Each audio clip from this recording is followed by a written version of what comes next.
चलिए नमस्कार, मैं दीपेश स्वागत करता हूँ एक बार फिर से आपके और हमारे इस यूट्यूब चैनल में जिसका नाम है दीपेश क्लासेस। दोस्तों आज हम पढ़ेंगे आपके फिजिक्स का एक बहुत ही अच्छा टॉपिक जिसका नाम है मात्रक तथा मापन। यूनिट एंड मेजरमेंट टॉपिक जो आज हम डिस्कस करने वाले हैं और इससे आए हुए बहुत सारे क्वेश्चंस के बारे में भी हम डिस्कस करेंगे। आज तो लगभग 20 क्वेश्चन है ही और साथ ही मैं आज इसमें टेक्निकली बहुत सारी चीज़ों की कमी होते हुए भी मैं इसमें बहुत सारी चीज़ें मैं बोल दूंगा, उसको आप चाहे तो नोट डाउन कर सकते हैं बिकॉज और इसमें जो आए हुए जितने भी रेलवे के क्वेश्चन है इन सब के बारे में हम डिस्कस करेंगे। तो ज़्यादा देर ना करते हुए चलते हैं आज हम अपनी पहली क्लास की ओर, जिसमें अगर आपको और कुछ जानकारी भी मैं दे देता हूँ। जैसे अगर आपको इस क्लास का कोई भी पीडीएफ नोट्स चाहिए तो इस व्हाट्सएप ग्रुप में आप मैसेज कर सकते हैं और हमारे इस व्हाट्सएप ग्रुप में जुड़ सकते हैं। ये हमारी जो क्लासेस हैं वो रेलवे के साथ साथ बहुत सारी जो भर्तियां होती है इसरो पीएसयू का, उन सब में भी बहुत ही हेल्पफुल है। तो आप जरूर इसमें व्हाट्सएप कीजिए और जुड़ सकते हैं हमारे ग्रुप के साथ। अब ज़्यादा देर ना करते हुए चलते हैं हम अपनी पहली जो क्लास की ओर, जो जिसमें कहता है पहला क्वेश्चन हम लोग का कहता है कि पहला क्वेश्चन हम लोग का क्या कहते हैं, देखते हैं अपनी स्क्रीन के सामने कि रेडियो धार्मिता की एसआई यूनिट क्या है। जो रेडियो एक्टिव तत्व होता है उसका एसआई यूनिट क्या होता है, ये आपका क्वेश्चन है। तो पहले जो इसका आंसर दिया गया है कि बेकुरल, सेकंड ऑप्शन दिया गया है क्यूरी और थर्ड ऑप्शन दिया गया है फैराडे और डी ऑप्शन यानी फोर्थ ऑप्शन दिया गया है रदरफोर्ड। तो ये आपका जो क्वेश्चन है वो आरआरबी एनटीपीसी में आया हुआ क्वेश्चन है, अभी हाल फिलहाल का क्वेश्चन है, 2021 का क्वेश्चन है। तो जल्दी से इसका आंसर आप कमेंट में दीजिएगा। और अब जैसे मैं बता दूं एसआई यूनिट की बात होती है तो जैसे हम लोग जो मापन करते हैं वो तीन तरह से यूनिट से करते हैं, सीजीएस यूनिट, एमकेएस यूनिट और क्या होता है एफपीएस यूनिट। सीजीएस का फुल फॉर्म होता है centimetre gram second, centimetre gram second इसको भी आप लिख लीजिए। एमकेएस का होता है metre kilogram second, MKS metre kilogram second. और एक रहता है एफपीएस फुट पाउंड सेकंड, इसको ब्रिटिश पद्धति भी कहते हैं।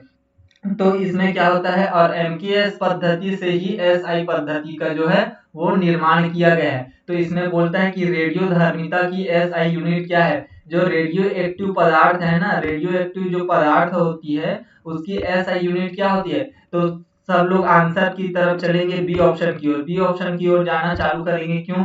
क्योंकि रेडियो एक्टिव तत्व की खोज किसने की है, मैडम क्यूरी ने। और जैसे कि मैडम क्यूरी ने रेडियो एक्टिव तत्व की खोज की है इसलिए सभी लोग आंसर लगा देंगे कि क्यूरी जो है उसका एसआई मात्रक होता है। जैसे माइकल फेराडे ने क्या है जनरेटर का जो निर्माण किया है, फेराडे के सिद्धांत से जनरेटर जो है वो कार्य करना शुरू होता है, इसलिए फेराडे जो है उसका मापन हो जाता है। वैसे ही रेडियो तत्व का योग जो खोज किया गया है वो मैडम क्यूरी ने किया है, इसलिए ऐसा ही मात्रक इसका कई लोग क्या कर देंगे क्यूरी लगा देंगे, जो कि इसका रॉन्ग आंसर हो जाएगा। इसका राइट आंसर क्या हो जाएगा, बेकुरल इसका राइट आंसर हो जाएगा। इसका राइट आंसर क्या हो जाएगा, बेकुरल इसका राइट आंसर हो जाएगा। जो रेडियो एक्टिव जो पदार्थ होता है उसका जो एसआई यूनिट क्या होता है, बेकुरल इसका एसआई यूनिट होता है। इसी के साथ अब इसका राइट आंसर क्या हो जाएगा आपका, बेकुरल इसका राइट आंसर हो जाएगा, क्यूरी नहीं होगा।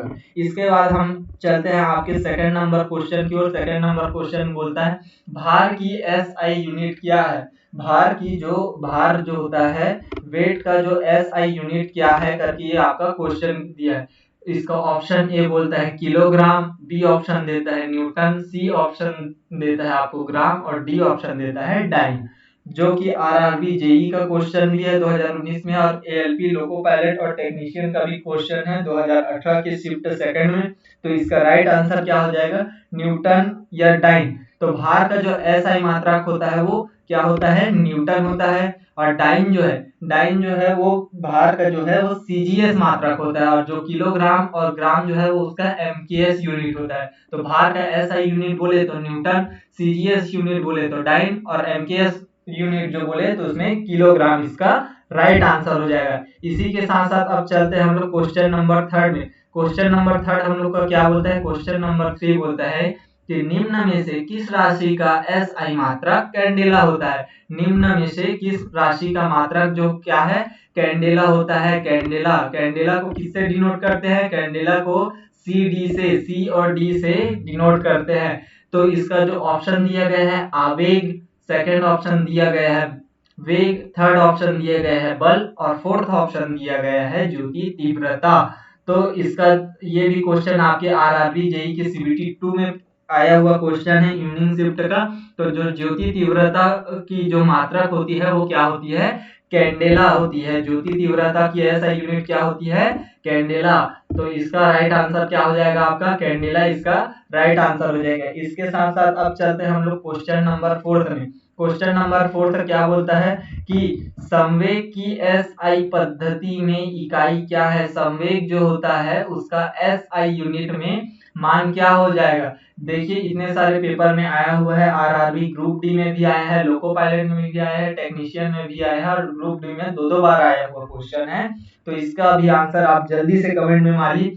संवेग की एसआई पद्धति में यूनिट क्या होती है। संवेग, संवेग को इस तरह से याद रख सकते हैं, द्रव्यमान सहित वेग इक्वल टू होता है संवेग। द्रव्यमान सहित वेग बराबर होता है संवेग।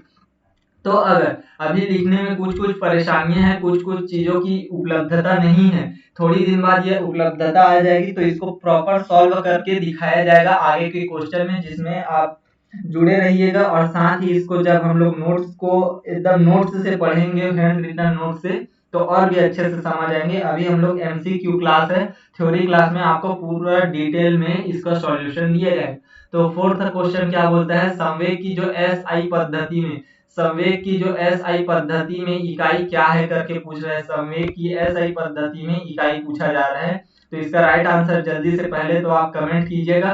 पहला क्वेश्चन का जो ऑप्शन दिया है kilogram metre second square, kilogram metre second, gram metre second, kilogram centimetre second. तो इसका राइट आंसर क्या हो जाएगा, इसका जो राइट आंसर हो जाएगा वो क्या हो जाएगा, आपका राइट आंसर जो रहेगा द्रव्यमान सहित वेग, द्रव्यमान सहित वेग मतलब कि वो गुणा में वेग है, तो किलोग्राम मीटर सेकंड। और सेकंड इसमें दिया गया है ऑप्शन बी में किलोग्राम मीटर प्रति सेकंड। अब सेकंड को अगर हम लोग ऊपर ले जाएंगे तो क्या हो जाएगा, -1 हो जाएगा। तो अगर इस तरह से ऑप्शन दिया है तो वो तो राइट होगा ही, किलोग्राम मीटर सेकंड। अगर इसको मैथमेटिकली और सॉल्व किया जाए तो किलोग्राम मीटर सेकंड की घात में -1 भी हो जाएगा। तो इस तरह से भी इसका राइट आंसर हम दे सकते हैं। इसके बाद हम क्वेश्चन नंबर 5 में चलते हैं। क्वेश्चन नंबर 5 क्या बोलता है, क्वेश्चन नंबर 5 बोलता है विद्युत आवेश की एसआई यूनिट क्या है। क्लास 12 के चैप्टर नंबर 1 में ही है, विद्युत आवेश की जो एसआई यूनिट क्या है, ये आपका क्वेश्चन है।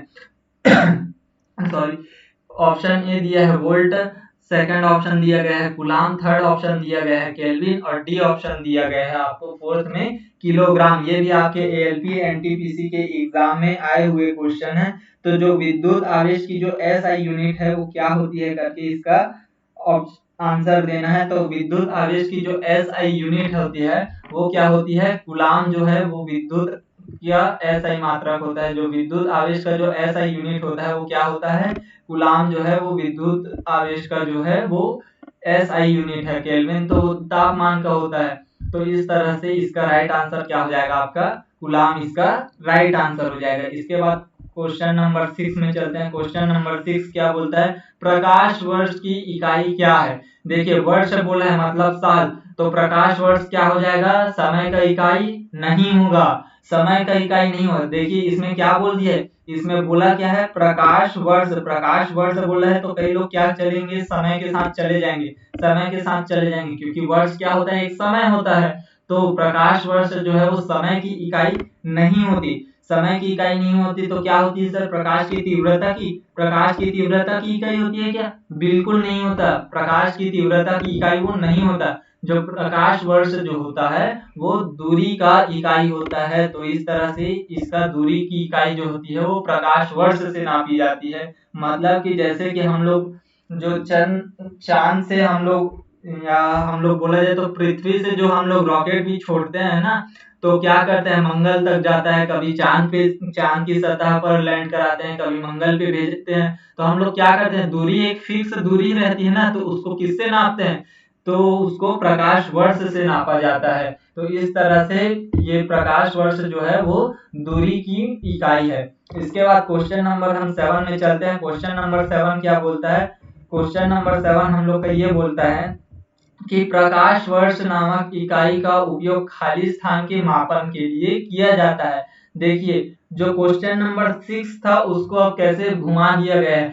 क्वेश्चन क्या बोल रहे हैं, 7 प्रकाश वर्ष नामक इकाई का उपयोग खाली स्थान के मापन के लिए किया जाता है।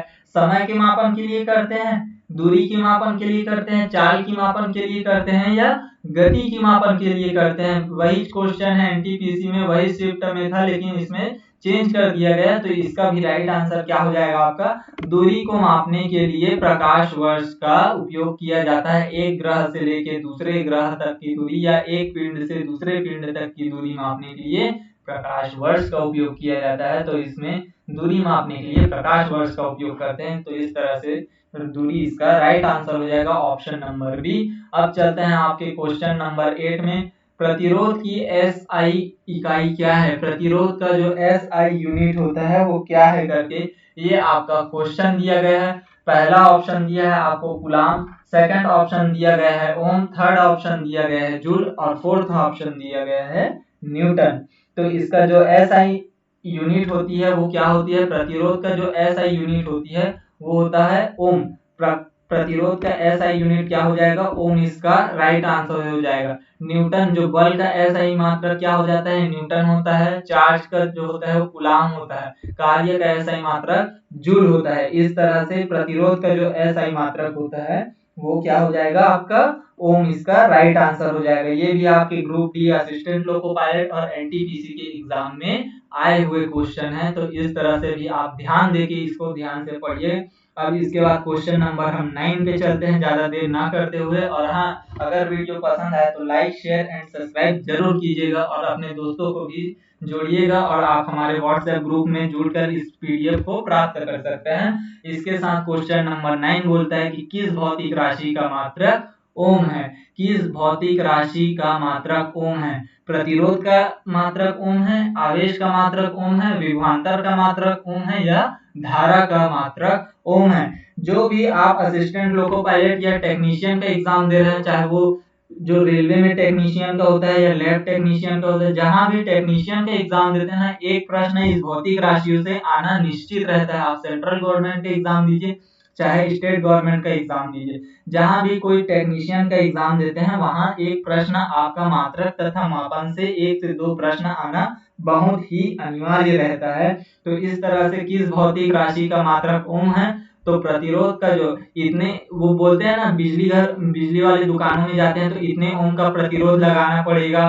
तो इस तरह से जो प्रतिरोध होता है वो क्या करता है, एक छोटा सा रहता है, लेकिन उसका जो रहता है, तार रहता है, वो बहुत ही कम गलनांक का रहता है। मतलब कि उसमें थोड़ा सा भी ज्यादा तेज धारा जाएगा तो तुरंत टूट जाता है और वहां जो सर्किट है उसको ब्रेक कर देता है। इसलिए धारा जब भी तेजी से प्रवाह होती है या ज्यादा हाई वोल्टेज में होता है, उसको रोकने के लिए क्या करते हैं, प्रतिरोध का उपयोग किया जाता है। तो इस तरह से ऑप्शन ए इसका राइट आंसर हो जाएगा। अब क्वेश्चन नंबर 10 में चलते हैं। क्वेश्चन नंबर 10 नहीं दिया है, इसमें सीधा 11 को फिट कर दिया गया है।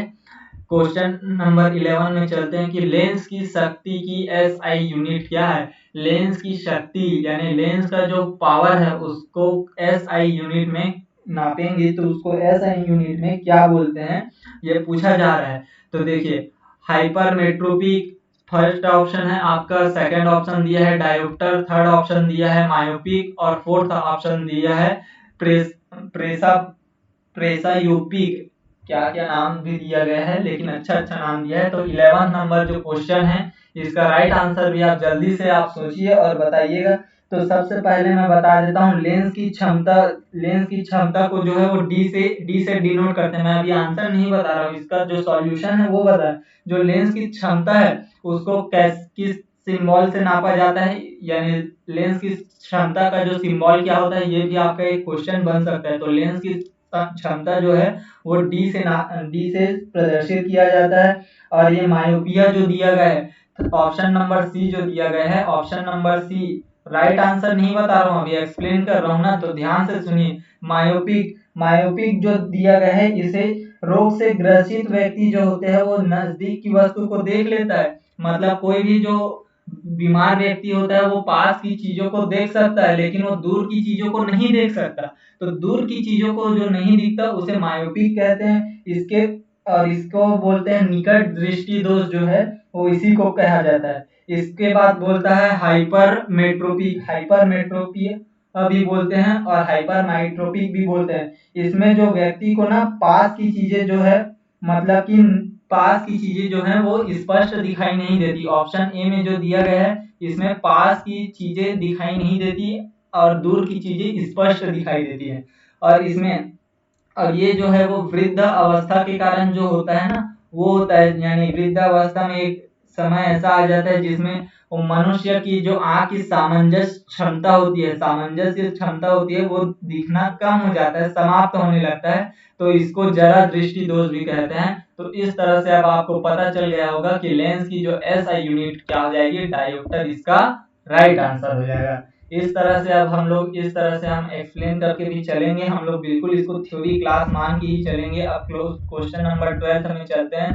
रेडियोधर्मी पदार्थ द्वारा उत्सर्जित होने वाले विकिरण की मात्रा को खाली स्थान नामक पारंपरिक इकाई में नापा जाता है। अब देखिए रेडियो एक्टिव जो पदार्थ द्वारा उत्सर्जित होने वाली विकिरण मतलब कि रेडियो एक्टिव जो तत्व होता है उससे जो निकलने वाला जो वेवलेंथ होता है उसकी मात्रा को कौन सी पारंपरिक इकाई द्वारा मापा जाता है। तो इसमें क्या नापा जाता है, वाट से नापा जाता है, पास्कल से नापा जाता है, एम्पियर से नापा जाता है या क्यूरी से नापा जाता है। तो बिल्कुल आपको फर्स्ट क्वेश्चन में बता दिया गया था कि खोज किसने की थी, मैडम क्यूरी ने। रेडियो एक्टिव तत्व की खोज किसने की थी, रेडियो एक्टिव तत्व की खोज रेडियम की खोज किसने की थी, क्यूरी ने। रेडियम RA से जिसको डिनोट किया जाता है रेडियम, और इसको मैडम क्यूरी ने खोजा था। अब इसका राइट आंसर भी मैडम क्यूरी हो जाएगा। और ऑप्शन बी दिया गया है, जिस तरह से ऑप्शन बी दिया गया है आपको, ऑप्शन बी में क्या दिया है, पास्कल। पास्कल से क्या नापा जाता है, दाब नापा जाता है। वाट से जो है करंट नापा जाता है। एम्पियर से क्या करते हैं, धारा नापी जाती है। एम्पियर से क्या होता है, धारा नापा जाता है। तो इस तरह से राइट आंसर क्या हो जाएगा, क्यूरी इसका राइट आंसर हो जाएगा। अब चलते हैं हम लोग क्वेश्चन नंबर 13 में। क्वेश्चन नंबर 13 क्या बोलता है आपका, क्वेश्चन नंबर 13 कहाँ है, यहाँ आ गए। उद्योगों में शक्ति की इकाई क्या है।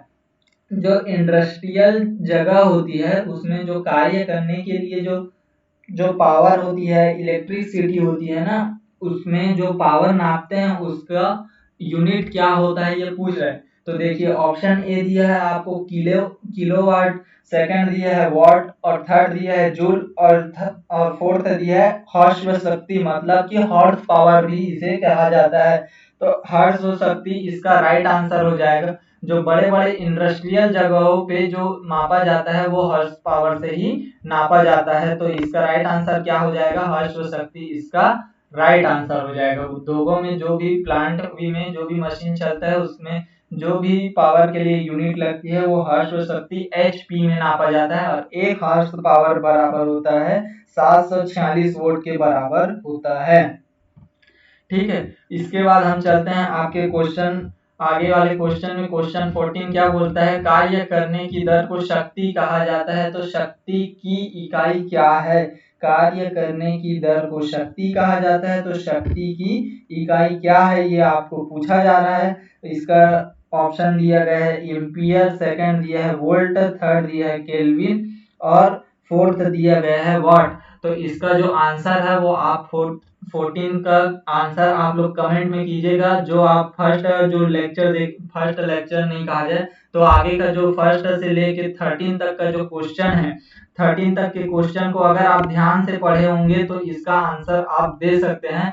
तो ये आपका होमवर्क है, इसको आप कमेंट में इसका आंसर दीजिएगा, HW करके लिख लीजिए। कार्य करने की दर को शक्ति कहा जाता है, तो शक्ति की इकाई क्या होगी ये इसका क्वेश्चन है। अब चलते हैं आपके क्वेश्चन नंबर 15 में। क्वेश्चन नंबर 15 क्या बोलता है कि ध्वनि को मापने के लिए कौन सा एक एक यूनिट का उपयोग किया जाता है।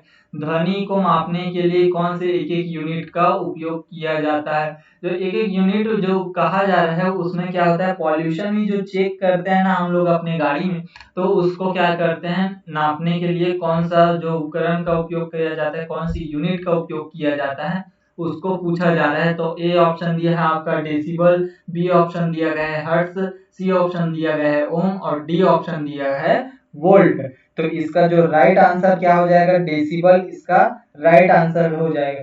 डेसिबल एक ऐसा यूनिट होता है जो WHO बोलते हैं, WHO जो कोरोना भी में बहुत सुने होंगे आप, WHO का कहा सुनिए कहा मानिए, वर्ल्ड हेल्थ ऑर्गेनाइजेशन, इसके द्वारा इसे बताया गया है कि WHO द्वारा बनाया जाता है। जो हमारा आप अगर मैकेनिक्स अगर पढ़े होंगे तो जो IC और EC इंजन होता है, इसमें पेट्रोल डीजल जब जलता है ना तो एक नॉक्स करके गैस निकलती है। नॉक्स गैस जो निकलती है वो जो होती है हम लोग के जो वायुमंडल में बहुत सारी जो पॉल्यूशन है ना वो फैला देती है। तो इसको डेसिबल यूनिट से नापा जाता है। तभी तो पॉल्यूशन चेक कराते हैं तो वो साइलेंसर वाले जगह पे ऑयल को चेक किया जाता है। तो इसी से ही हम लोग डेसिबल से ही नापते हैं। और जो श्रव्य ध्वनि होती है ना, श्रव्य और पराश्रव्य ध्वनि, उसको हर्ट्ज से नापा जाता है। ओम से आपका प्रतिरोध नापा जाता है, वोल्ट से आपकी धारा को मापी जाती है। इसके साथ साथ क्वेश्चन नंबर 16 में चलते हैं, ज्यादा देर ना करते हैं। तो क्वेश्चन नंबर 16 क्या बोलता है कि ध्वनि के माप की यूनिट क्या है। अब देखिए इसमें बोल रहे हैं ध्वनि की माप की यूनिट, और हम लोग का क्वेश्चन नंबर 15 क्या बोला था, क्वेश्चन नंबर बोला था ध्वनि को मापने के लिए एक एक यूनिट का उपयोग किया जाता है। और इसमें बोलता है ध्वनि के माप की यूनिट क्या है। तो ध्वनि के माप की यूनिट क्या हो जाएगी, ध्वनि की माप की यूनिट क्या हो जाएगी, डेसिबल इसका राइट आंसर हो जाएगा। ध्वनि की माप की जो यूनिट क्या है वो हो जाएगा आपका डेसिमल, इसका राइट आंसर हो जाएगा। ठीक, अब इसके बाद हम चलते हैं आपके क्वेश्चन नंबर 17 में। जस्ट घुमा के ही पूछा गया था उस प्रश्न को। अब इसमें ध्वनि से रिलेटेड फिर एक क्वेश्चन आ गया। ध्वनि प्रदूषण को खाली स्थान पदों के अनुसार मापा जाता है। देखिए ध्वनि का जो प्रदूषण होता है, नॉइस पॉल्यूशन होता है, उसको किसके द्वारा नापा जाता है, ये क्वेश्चन है। अगर आप 15वां और 16वां अगर ध्यान से पढ़े होंगे और समझे होंगे तो क्वेश्चन नंबर 17 जो है वो आपका बन जाएगा। तो ये भी आपका होमवर्क है, क्वेश्चन नंबर 17। अब चलते हैं हम लोग, 17 बहुत खतरा है, इसी के साथ साथ हम चलते हैं अब आपके 18 नंबर क्वेश्चन पे।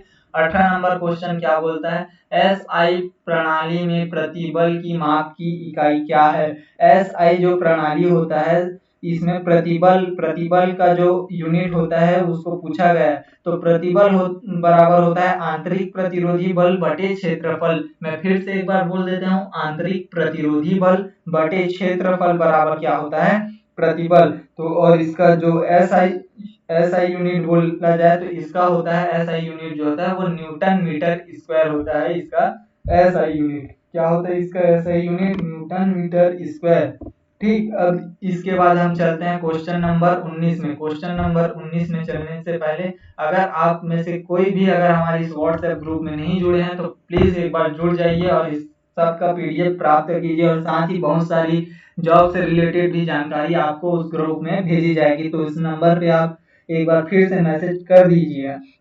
अब इसके बाद चलते हैं, निम्न का मिलान कीजिए। अब इसमें से मिलान करना है तो देखिए चुंबकीय फ्लक्स, स्वप्रेरण और चुंबक फ्लक्स। एक ऑप्शन दिया है, एक ऑप्शन नहीं, एक प्रश्न क्रमांक 1 बोलता है चुंबकीय फ्लक्स का घनत्व जो मैग्नेटिक फील्ड की डेंसिटी को पूछ रहा है, और एक बोल रहे हैं मैग्नेटिक फ्लक्स जो देखिए ऑप्शन क्वेश्चन नंबर 3 में बोल रहे हैं मैग्नेटिक फ्लक्स और एक में बोल रहे हैं मैग्नेटिक फ्लक्स की इंटेंसिटी। तो देखिए मैग्नेटिक फ्लक्स जो बोल रहे हैं थर्ड नंबर, इसका क्या हो जाएगा, वेबर। मैग्नेटिक फ्लक्स को वेबर से नापा जाता है। चुंबकीय फ्लक्स को किससे नापा जाता है, टेस्ला से। टेस्ला इसकी SI unit sorry CGS unit होती है। ठीक है, चुंबकीय फ्लक्स का जो टेस्ला होता है वो CGS यूनिट होता है और SI यूनिट उसका होता है गॉस, उसका SI मात्रक होता है। ठीक, और इसके बाद स्वप्रेरण क्या होता है, स्वप्रेरण को हम हेनरी से मापते हैं। तो इस तरह से इसका राइट आंसर क्या हो जाएगा, ऑप्शन डी इसका राइट आंसर हो जाएगा। आमने सामने ही इसका राइट आंसर हो जाएगा, मतलब ऑप्शन डी आमने सामने ही इसका उत्तर दे दिया गया है यहाँ तक। तो आप इसका मिलान कीजिए, मैं इसका आंसर मैंने आपको बता दिया है। इसके बाद हम चलते हैं आगे क्वेश्चन नंबर 20 में। क्वेश्चन नंबर 20 क्या बोलता है, अपवर्तनांक का मात्रक क्या है। अपवर्तनांक का मात्रक क्या है ये आपको क्वेश्चन दिया जाता है। तो इसका भी आप आंसर आप क्वेश्चन नंबर 20 का आंसर भी आप कमेंट पे बताइएगा। अपवर्तनांक का जो यूनिट क्या होता है इसको आप बताइएगा कमेंट पे। और कल के सेशन में जुड़ना ना भूले, कल हम लोग इससे ज़्यादा प्रश्न लाएंगे। और जो भी आपके रेलवे से रिलेटेड एग्जाम्स हैं जिसमें loco pilot technician group D और साथ ही स्टेट गवर्नमेंट सेंट्रल गवर्नमेंट में जो पुलिस भर्ती है, लैब टेक्नीशियन की भर्ती है, छात्रावास अधीक्षक की भर्ती है, इन सब में आने वाले प्रश्नों को भी हम लाएंगे। तो हमारी ये क्लास कैसी लगी आप जरूर एक बार कमेंट में बताइएगा। और हाँ, उस दिए गए नंबर पे भी आप कॉल कर सकते हैं और बहुत सारी जानकारी ले सकते हैं। और साथ ही हमारी इस व्हाट्सएप ग्रुप में जरूर जुड़िएगा। तब तक के लिए धन्यवाद। आपको कैसा लगा सेशन बताइए और इसकी पीडीएफ जो है वो आपको उस ग्रुप में अपलोड कर दी जाएगी समय अनुसार। तो चलते हैं, मिलते हैं कल। तब तक के लिए ओके बाय, थैंक यू।